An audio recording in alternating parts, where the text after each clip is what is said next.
வணக்கம். நம்முடைய இயல் மற்றும் ஜி ஞானசம்பந்தன் யூடியூப் சேனல் நேயர்களுக்கு நம்முடைய இனிமையான சித்திரை திருவிழா நல்வாழ்த்துக்கள்.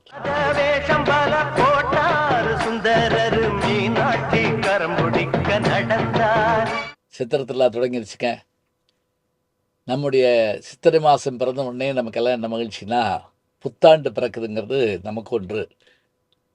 அதுவும் இந்த ஆண்டு என்ன அப்படின்னா, 60 ஆண்டுகளில் 40ஆம் ஆண்டாகிய பராபவ ஆண்டு பிறந்திருக்கிறது. நல்ல மழை பெய்யும்லாம் சொல்லியிருக்காங்க. இந்த பராபவ ஆண்டில் 2026இல் சித்திரை திருவிழா தொடங்குகின்ற நாள் எது என்றால், முதல்ல கொடியேற்றத்தோடு தொடங்கும். அதாவது 19/4/2026 அன்று கொடியேறுகின்றது.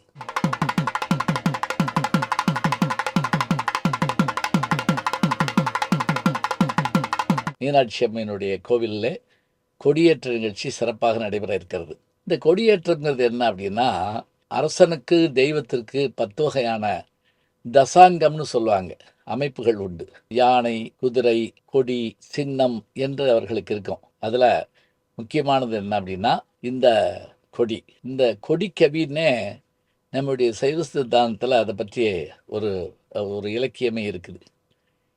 இந்த கொடி ஏறுவது போல் நம்முடைய உடம்பில் இருக்கக்கூடிய அந்த ஆன்மா உள்ள இருக்கக்கூடிய அந்த சக்தி மேல் நோக்கி வரணும் அப்படின்னு விரும்புவோம்.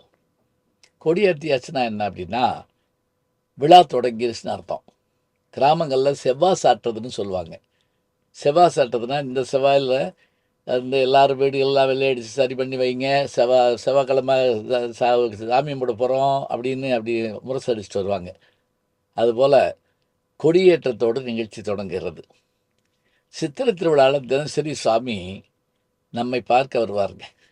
அம்பிகை வருவாங்க, அப்படியே வீதி உலா வருவாங்க, உற்சவமூர்த்தியாக வருவார்கள். இதில் முக்கியமான திருநாட்கள் என்னென்ன அப்படின்னு பார்த்தீங்கன்னா, மாசி வீதிகளில் தான் சுவாமி வலம் வரும். தேரும் அதில் தான் வலம் வரும். இதில் முக்கியமான திருவிழாக்கள் என்ன அப்படின்னா, ஒவ்வொரு நாளும் மாலையில் சுவாமி ஊர்வலம் வந்தாலும் கூட எம்பெருமாட்டி மீனாட்சி தடாதகை பிராட்டியாக அவதாரம் செய்த பூமி இந்த பூமி தான். மலையத்துவச பாண்டியனுடைய அந்த அரசாட்சியின் போது அவருடைய மனைவி காஞ்சனமாலாவோடு அவன் ஆட்சி செய்து கொண்டிருந்த போது மகள் இல்லை என்ற ஏக்கம் இருந்தது, வாரிசு இல்லை என்ற ஏக்கம் இருந்தது. அப்போது நெருப்பிலே தோன்றியவள் தான் தடாதகை பிராட்டியாகிய மீனாட்சி. இந்த மீனாட்சி பட்டத்தரசியாக பதவியேற்பாள். பட்டாபிஷேக நாள் இந்த திருவிழாக்களில் முக்கியமான நாள் பட்டாபிஷேகம். 26/4/2026 செங்கோல் கொடுக்கப்படுங்க. அதோட முக்கியமாக வேப்பம்பு மாலை அன்றைக்கு சூடப்படும். இப்போ பாண்டி இளவரசிங்கிறதுக்கான அடையாளம் அதுதான். பாருங்கள், கரெக்டாக வேம்பு பூக்கிற காலம் இந்த சித்திரை மாதம்தாங்க. வேப்பம்பூ மாலை அணிந்தவன் பாண்டியன், ஆத்தி மாலை அணிந்தவன் சோழன், பனம்பூ மாலை அணிந்தவன் சேரன். இவர்கள் தான் பண்டைய அரசர்கள், தமிழகத்தை ஆண்டவர்கள். இந்த பட்டாபிஷேக நாள் முடிஞ்சோடனே மறுநாள் எம்பெருமாட்டியாகிய தடாதகை பிராட்டி திக் விஜயம் செய்வாள். திக் விஜயம் என்பது ஒரு முக்கியமான திருநாள். 8 திக்கும் படையெடுத்து சென்று அவர்களை எல்லாம் வெற்றி காணுமாள் எம்பெருமாட்டி. பிறகு சிவருமான் நேரில் கன்ற போது நாணி நிற்பாள். அந்த காட்சியெல்லாம் இன்றைக்கும் நாம் அந்த நடைபெற்று வருவதை பார்க்கின்றோம். பின்னர் திருக்கல்யாண நிகழ்ச்சி. எம்பெருமாட்டி சுக்கநாத பெருமானை பார்த்த அந்த நல்ல வேளையில் திருமணம் நடைபெறும்.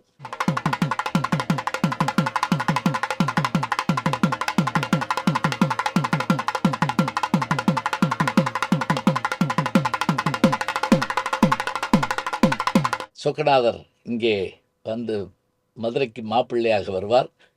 அந்த திருக்கல்யாண நாள் 28/4/2026 அன்று திருக்கல்யாண நிகழ்ச்சி வெகு சிறப்பாக நடைபெறும். ஆயிரக்கணக்கான மக்கள் பார்ப்பார்கள். இப்போதெல்லாம் ஊடகங்கள் இருப்பதால் வீடுகளில் இருந்து பார்க்கிறார்கள். அன்னதானம் அன்றைக்கு சிறப்பாக நடைபெறும். அந்த கல்யாண வீட்டில் சாப்பிட்டுட்டு மொய் செஞ்சு மணமக்கள்கிட்ட ஆசி பெறுவாங்க. வழக்கமாக மணமக்களை வாழ்த்துவாங்க. இங்கே மணமக்களாகிய ஆளவாய் என்னளையும் அங்கேற்கண்ணியும் வணங்கி ஆசி பெறுவார்கள். பிறகு தேரோட்ட நிகழ்ச்சி மிக முக்கியமான நிகழ்ச்சி.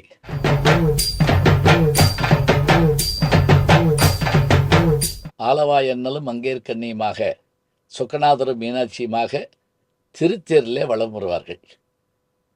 அந்த வலம் வர்றபோது அந்த தேர் வடத்தை பிடிச்சிருக்கக்கூடிய அந்த காட்சியை பார்க்கணும். ஊர் கூடி தேர் இழுப்பாங்க. மேலே வடம்போக்கி தெரு, கீழே வடம்போக்கி தெருலாம் இன்றைக்கி அங்கே இருக்குதுங்க, மதுரையில் இருக்குது. இப்போ இந்த தேரோட்டம் நடைபெறும். இந்த தேரோட்டம் நடைபெறுகின்ற இந்த நாள்லையே ஆற்றுக்கு மறுபுறம் வடகரையில் அழகர் மலையிலிருந்து சுந்தரராஜ பெருமாளாகிய அவர் புறப்பட்டு விடுவார். கள்ளழகர் வைகை ஆற்றில் இறங்குவதற்காக மதுரை நோக்கி புறப்படுவார். அதை நாம் தனியாக காண இருக்கின்றோம்.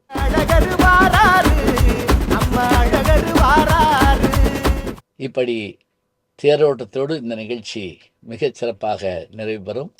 இந்த ஆண்டு நம்முடைய யூடியூப் சேனலில் எப்போதும் போல நாம் இந்த நிகழ்ச்சிகளெல்லாம் நேரடியாக காண இருக்கின்றோம். ஒவ்வொரு நாளும் ஒவ்வொரு நிகழ்வு நடைபெறும். அந்த நிகழ்வுகளெல்லாம் விரிவாக காண இருக்கின்றோம். எல்லாரும் வாங்க, சித்திரை திருவிழா கொண்டாடுவோம். தேரோடும் எங்கள் சீரான மதுரையிலே ஊரார்கள் கொண்டாடும் ஒயிலாட்டம்னு சொல்லி அந்த ஒயிலாட்டம் ஆடி எம்பராட்டியை நாம் வணங்குவோம்.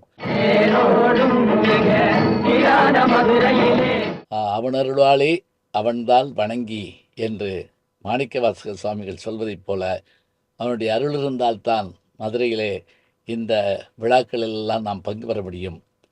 எல்லோரையும் வரவேற்போம். மதுரை திருவிழாவினால் குலுங்கட்டும்.